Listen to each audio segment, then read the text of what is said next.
This is a quick video to show you how to attach our ladder stabilizer. It also comes with a threaded bar, 2 standard washers, 2 spring washers, 2 nylock nuts and 2 acorn nuts.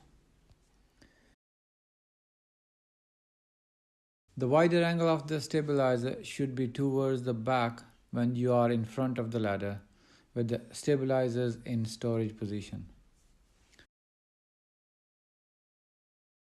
This will allow it to go outwards as well as downwards.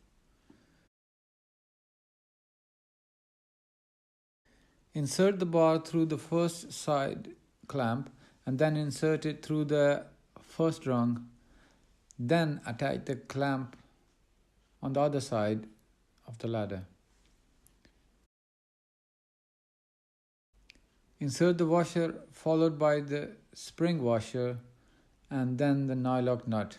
It needs to be in this order. You will need a set of pliers and a 13 mm spanner to tighten this. When the spring washer goes flat, that means it has been tightened. The acorn nuts are added at the end to cover the edges.